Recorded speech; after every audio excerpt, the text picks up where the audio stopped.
नमस्कार, आरोग्य का मॉडर्न युग इस कार्यक्रम में मैं संपदा आप सभी का तहे दिल से स्वागत करती हूँ। मॉडर्न होम्योपैथी के founder chairman doctor Vijay Kumar माने जी की क्यूरेटिव लाइन ऑफ ट्रीटमेंट की वजह से कई पेशेंट्स कई जटिल बीमारियों का हिम्मत से सामना कर रहे हैं और इस गंभीर जंग में कई पेशेंट्स ने जीत भी हासिल की है। तो आज हम इसी विषय पर बात करेंगे और जानेंगे एक जटिल बीमारी जो कि कहलाती है हेपेटाइटिस बी। सिर्फ नाम सुनते ही हमारे पसीने छूट जाते हैं। ऐसी ही एक बीमारी, इसी के बारे में हम बात करेंगे डॉक्टर विजय कुमार माने जी से। सर, स्वागत है आपका कार्यक्रम में। और मैंने शुरुआत में ही कहा, हेपेटाइटिस बी नाम सुनते ही पसीने छूट जाते हैं। ऐसी ये एक जटिल बीमारी है। तो सबसे पहले आपसे जानना चाहेंगे, हेपेटाइटिस बी होता क्या है? हेपेटाइटिस बी ये जो बीमारी है, ये लीवर की बीमारी है। जो बीमारी से लीवर खराब होता है या लीवर का कैंसर हो सकता है। ये बीमारी जो है हेपेटाइटिस बी नाम के वायरस से होती है, ऐसे समझा जाता है। इसलिए इसको hepatitis B related liver cirrhosis ऐसे भी बोला जाता है। ये बीमारी जो है, इसके सिम्टम्स क्या होते हैं और किस वजह से ये होती है? जैसे मैंने अभी बता दिया, हेपेटाइटिस बी नामक वायरस की वजह से ये बीमारी होती है, ऐसे समझा जाता है। मेडिकल फील्ड में ऐसी मान्यता है। लेकिन मैंने पिछले 29 साल में ये पाया है कि हेपेटाइटिस बी ये जो बीमारी है, ये पीढ़ी दर पीढ़ी आती है। मतलब बहुत सी फैमिली में पिताजी को बीमारी है, इधर माताजी को बीमारी है और बच्चों को बीमारी है। लेकिन मैंने ऐसे भी पाया है कि ये बीमारी हस्बैंड को है लेकिन पत्नी को नहीं है। बहुत बार पत्नी को है, हस्बैंड को नहीं है। पत्नी को है, बच्चों को है, ऐसे है। तो ये इसका संक्रमण ये खून से हो सकता है, ऐसे हम समझ सकते हैं। ये जो बीमारी है, इसके सिम्टम कैसे पता चलता है पेशेंट्स को? ये जो बीमारी है, जैसे मैंने बोला कि खून से पीढ़ी दर पीढ़ी आती है, लेकिन सेक्सुअली ट्रांसमिटेड है या नहीं है इसका पता नहीं चल रहा है, क्योंकि माता को बीमारी है, पिता को नहीं है। ऐसे बहुत सी फैमिलीज में दिखता है, लेकिन बच्चों को है, जो मैंने पहले भी बता दिया।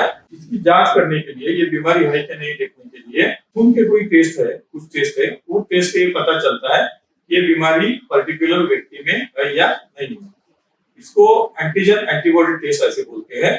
ये बीमारी का एंटीबॉडी अगर शरीर में है तो इसका मतलब एंटीजन है, मतलब बीमारी है।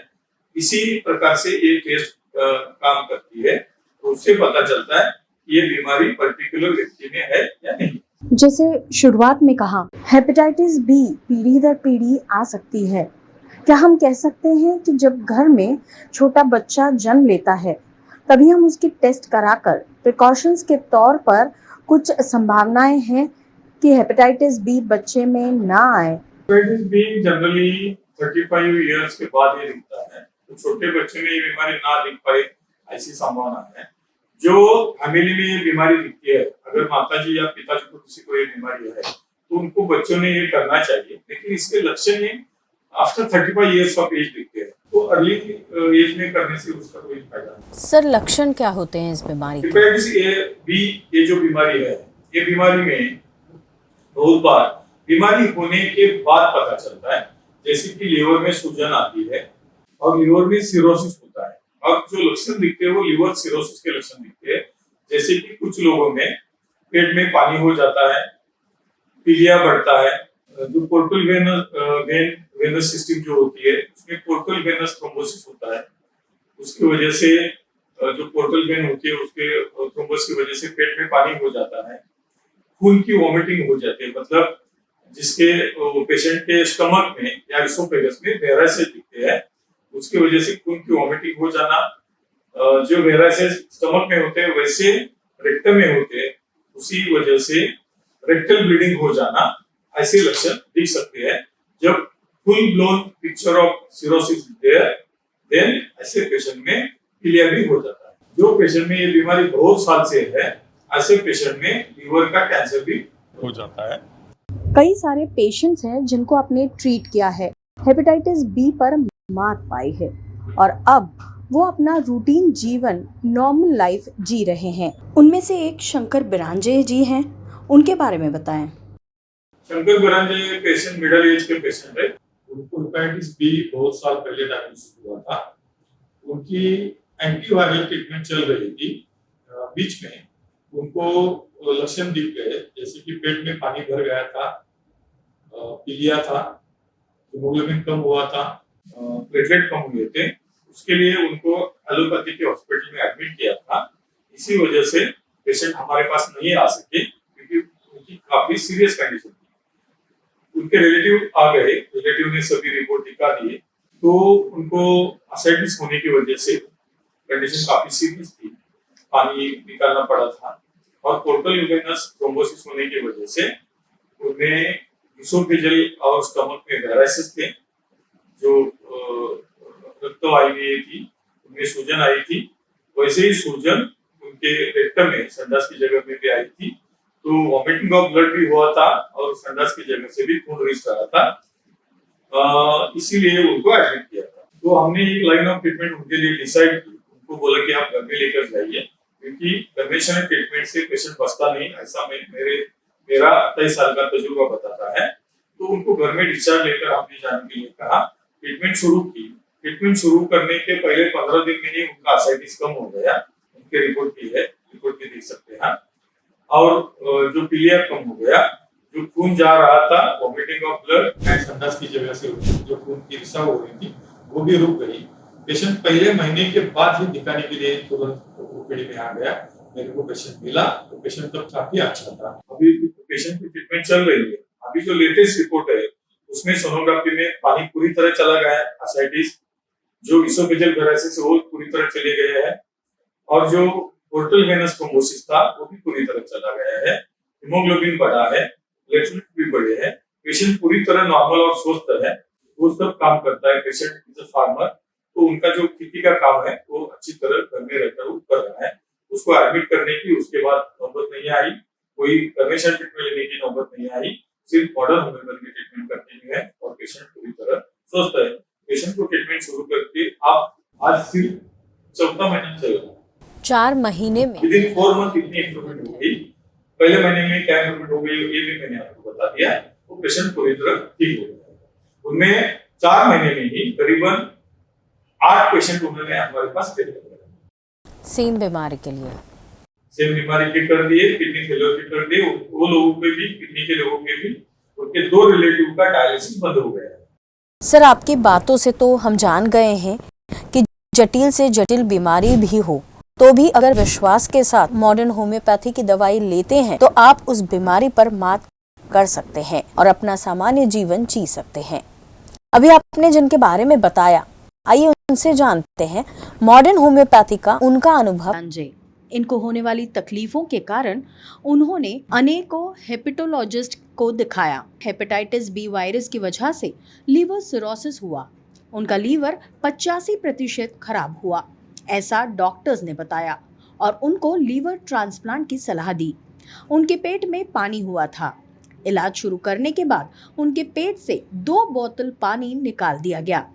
कुछ ही दिनों में फिर से उनके पेट में पानी हो गया और उनको बहुत तकलीफ होने लगी। मेरा नाम शंकर बालू बिरांजे है। अप्रैल से हॉस्पिटल में मैं इधर उधर बीमारी की वजह से घूम रहा था। मैंने हॉस्पिटल गढ़िंग्लज में गया। वहाँ से मुझे बोला गया कि मेरे पेट में पानी भर गया है। वहाँ से उन्होंने मुझे बोला कि पेट से पानी निकालना है। तो जैसे ही वहाँ पे ट्रीटमेंट चालू की तो मेरे पेट से 2 बोतल पानी निकाला गया। वहाँ से डिस्चार्ज होने के बाद भी वापस पेट में पानी भर गया। पेट में पानी की वजह से मुझे बहुत तकलीफ़ हो रही थी, इसलिए मैंने एंडोस्कोपी की तो मुझे लीवर सोराइसिस हुआ है ये पता चला। फिर मैंने कोल्हापुर में हॉस्पिटल में एडमिट हुआ। उन्होंने यूरिन द्वारा मेरा पानी निकालना शुरू किया। पानी निकालने के बाद भी मुझे फिर से तकलीफ हो ही रही थी। जाने माने अस्पताल में उनके पेशाब के माध्यम से उनका पानी निकाला गया, फिर भी उनके पेट में पानी हो रहा था। उनको तकलीफ हो रही थी। अप्रैल 2023 के रिपोर्ट के अनुसार उनके पेट में बार बार पानी हो रहा था। उनका लीवर 85% खराब हो गया था। उनका bilirubin 1.27 direct bilirubin 0.83, SGOT 124.3, SGPT 102 इतना हुआ था। तो मेरे जमाई ने मोबाइल पे और इधर उधर सर्च करके मॉडर्न होम्योपैथी कोल्हापुर का पता निकाला और वो डॉक्टर विजय कुमार मानी जी, उनसे जाके संपर्क करके उनसे मिल के मेरी बीमारी के बारे में बात की। फिर मेरे जमाई ने वहाँ पे मुझे हॉस्पिटल में लेके गए। वहाँ जाने के बाद डॉक्टर विजय कुमार मानी जी ने मुझे जो दवाई दी, उस दवाई को लेने के बाद 20-25 दिन में ही मुझे बहुत अच्छा महसूस होने लगा। थोड़ी तकलीफ थी लेकिन पहले से बहुत बेहतर थी। डॉक्टर विजय कुमार मानी जी ने जैसे बताया था वैसे ही मैंने दवाई ली और मुझे बहुत अच्छा महसूस अब हो रहा है। इलाज शुरू करते ही 20-25 दिनों में ही उनकी तबीयत में सुधार आ गया। उनके पेट में पानी होना बंद हो गया। उनका पेशाब नियमित से होने लगा। उनकी याददाश्त में सुधार आ गया। अब मैं खुश रहता हूँ और मेरा जीवन खुशहाल चल रहा है। किसी के भी सहारे की ज़रूरत नहीं है, सब काम मैं खुद करता हूँ। धन्यवाद मॉडर्न होम्योपैथिक जिन्होंने मेरे ट्रीटमेंट की। और मैं सबसे अनुरोध करता हूँ, किसी को भी ऐसी बीमारी हो तो तुरंत मॉडर्न होम्योपैथिक कोल्हापुर की संपर्क करें। मॉडर्न होम्योपैथी की ट्रीटमेंट से मुझे लीवर ट्रांसप्लांट करने की ज़रूरत नहीं है और पेट से पानी जो निकलना की ज़रूरत थी वो भी अभी नहीं है। मेरे सब रिपोर्ट नॉर्मल है। शंकर जी अब ठीक हैं। उनको होने वाली सारी तकलीफें कम हो गई है। वह अब अपने खुद के काम खुद कर सकते हैं। 8 मार्च 2024 को सोनोग्राफी के रिपोर्ट अनुसार पेट में पानी होना बंद हुआ। उनका bilirubin 0.5, direct bilirubin 0.21, SGOT 35, SGPT 20 इतना कम हुआ है। मतलब अब सब नॉर्मल है। मॉडर्न होम्योपैथी के इलाज से अब उनको लीवर ट्रांसप्लांट की जरूरत नहीं है। अभी हमने जाना हेपेटाइटिस बी के बारे में और उसकी ट्रीटमेंट जो कि मॉडर्न होम्योपैथी में दी जाती है और पेशेंट का अनुभव भी देखा। आज एपिसोड यहीं समाप्त करते हैं। अगली बार फिर एक ऐसी ही जटिल बीमारी के बारे में जानेंगे और उसकी ट्रीटमेंट के बारे में भी जानेंगे। नमस्कार।